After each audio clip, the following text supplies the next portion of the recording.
And then starting to pay attention to how our mind is engaging objects that are arising in the mind,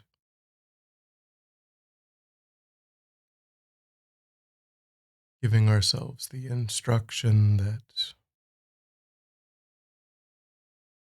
we should try to disengage from distractions during the session of meditation.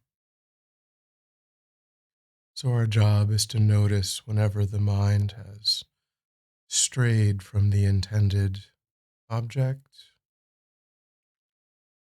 and then just to quickly reorient our attention back to that intended object.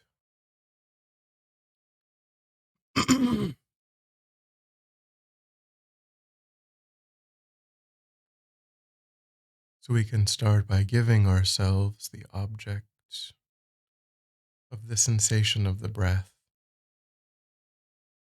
As we breathe naturally and normally, we just try to attend and notice whatever sensations arise around the nostrils, and anything that isn't that, anything that arises other than that sensation, we just note if something of that sort arises and then just move gently back to that sensation,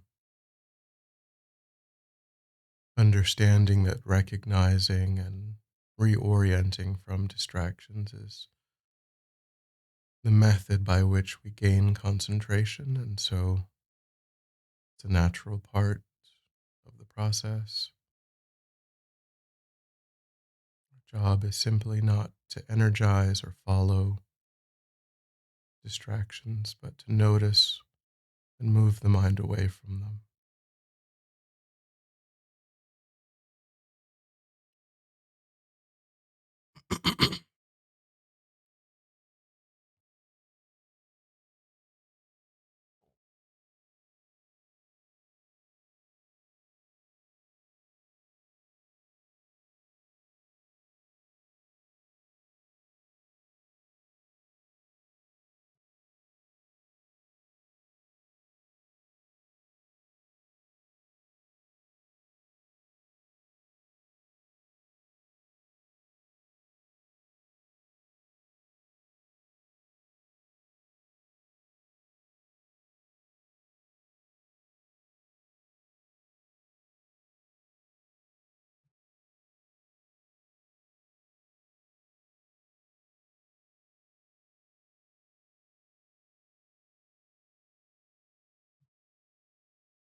Then, when the mind feels more calm, set a virtuous motivation, thinking of your time and your efforts being not just for your own benefit, but for the benefit of others.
And today, thought we would work with some of the four immeasurable thoughts.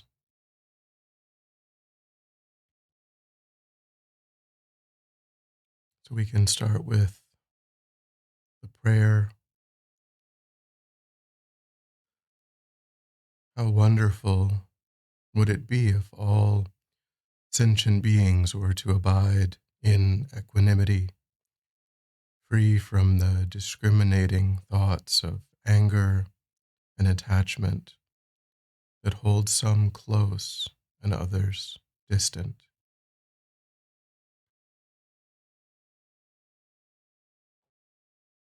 How wonderful it would be if all sentient beings were to abide in equanimity, free from the discriminating thoughts of anger and attachment that hold some close and others distant. So start just with that, trying to connect with the benefits of equanimity.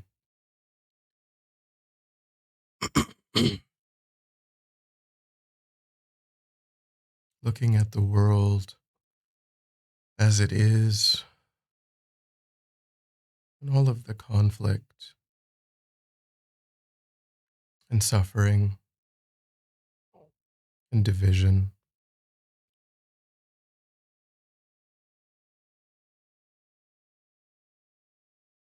seeing how so much of that stems from the mind of partiality,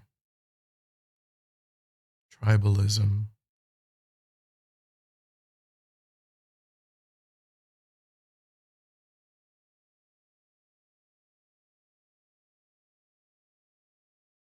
try to see too those tendencies, those habits, and how they operate in our own lives.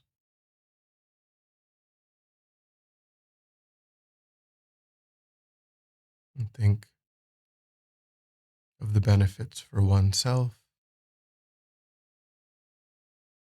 and then the benefits on a grander, broader level for all sentient beings.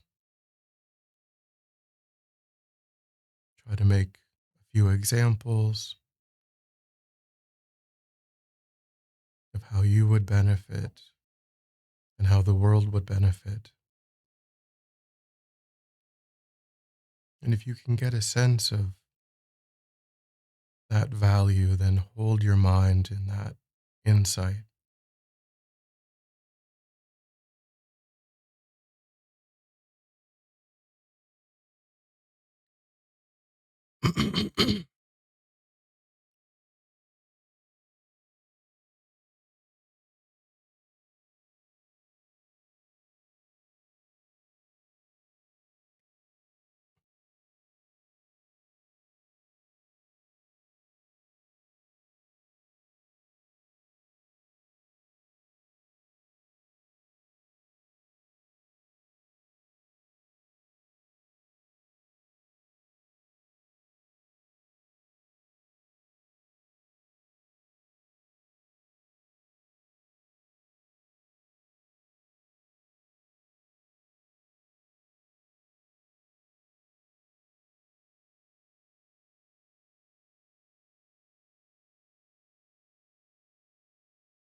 And then, on the basis of that,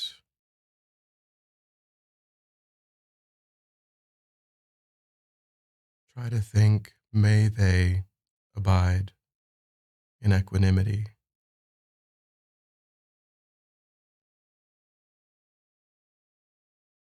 and may I cause them to abide in equanimity.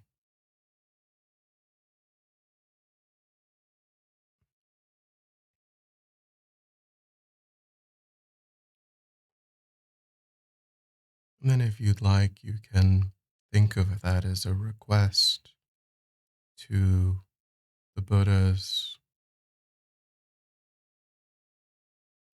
to receive the blessings, the inspiration, to be able to cause sentient beings to be benefited in that way.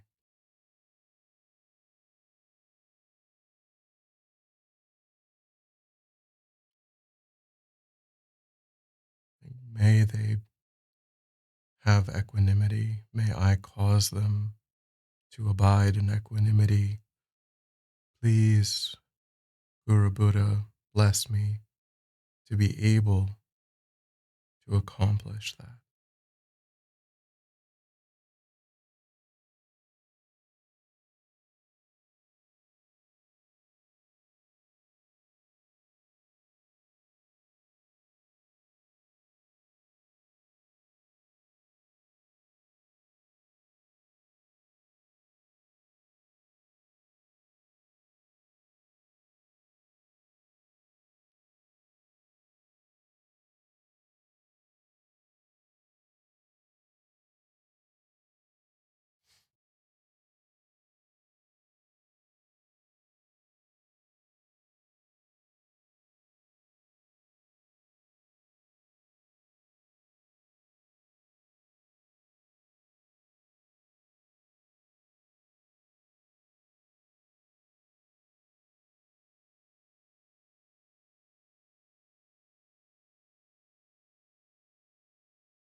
And the next of the four immeasurables. How wonderful it would be if all sentient beings had happiness and its causes. How wonderful it would be if all sentient beings had happiness and its causes.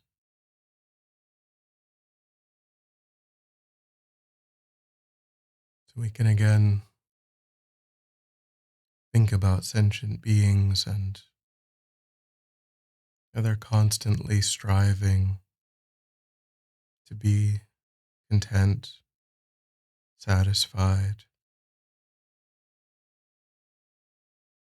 all of the ways that they find that difficult.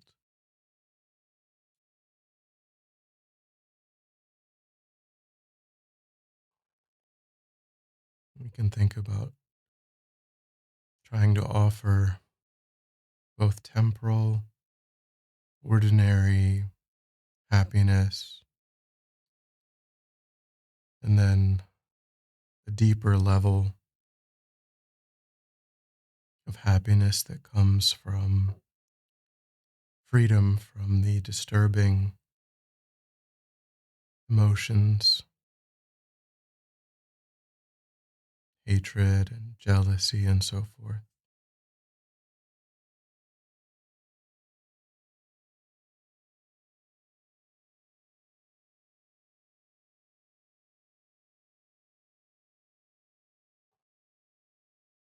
So start by thinking of the ways in which you would like to be in possession of those, and then realize that all other sentient beings are exactly the same. And try to genuinely, as best you can, see the value and the benefit of wishing that for all sentient beings, both temporary and ultimate happiness.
And then again, on the basis of seeing those benefits, again, think, may that come to pass. May they achieve temporary and ultimate happiness.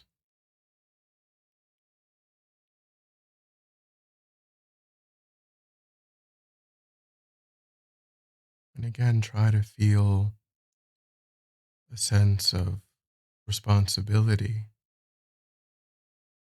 and think, even by myself alone, I will cause sentient beings to have temporary and ultimate happiness. May, through my own efforts, even by myself alone, may I cause sentient beings to have happiness and its causes.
And again, if you'd like, you can think of that as a prayer. You can think, please, Guru Buddha, bless me to be able to accomplish that. Requesting inspiration, blessings.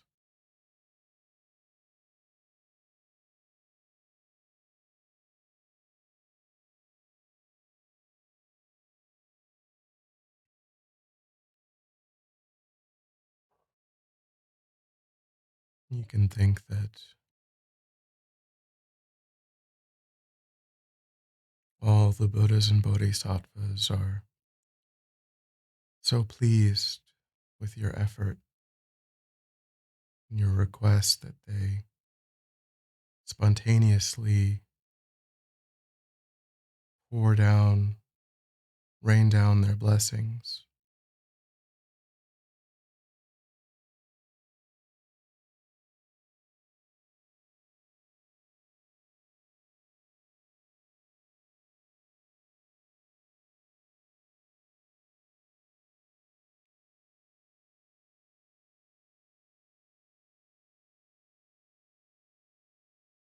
Try to hold your mind in that sense of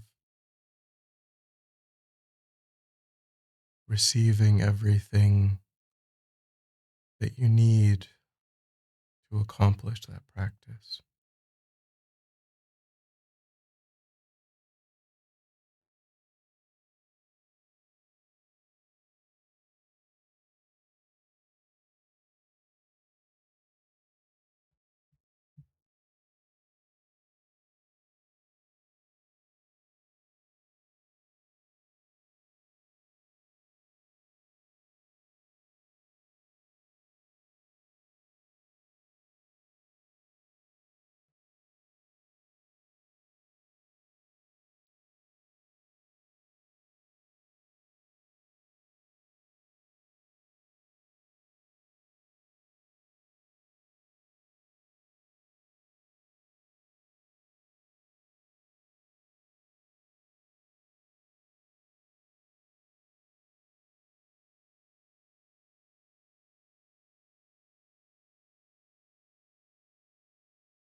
And then when you're ready, we'll come back together.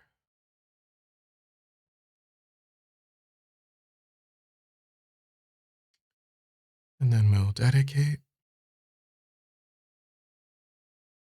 So again, recollect your initial motivation and think about the efforts that you made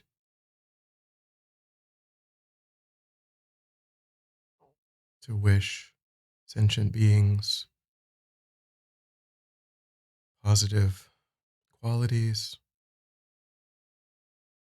to wish them to be free of suffering and to have happiness.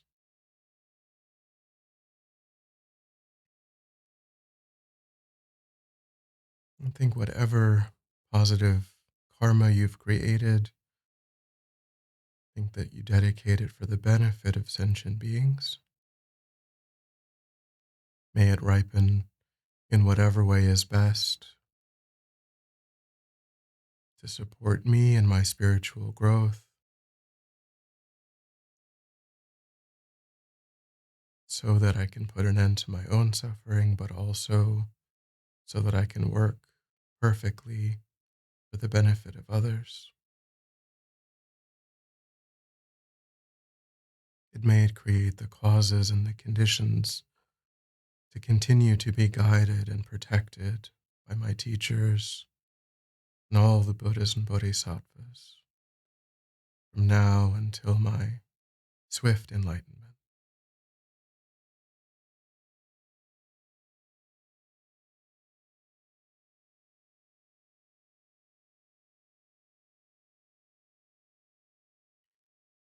Thank you. Thank you, Venerable Dundru. Thanks, everybody. Thank you, everyone. Thank you. Thank you, everyone. Thank you. Thank you, everyone. Venerable Dundru. Thank you, Matt. Thank you, everybody.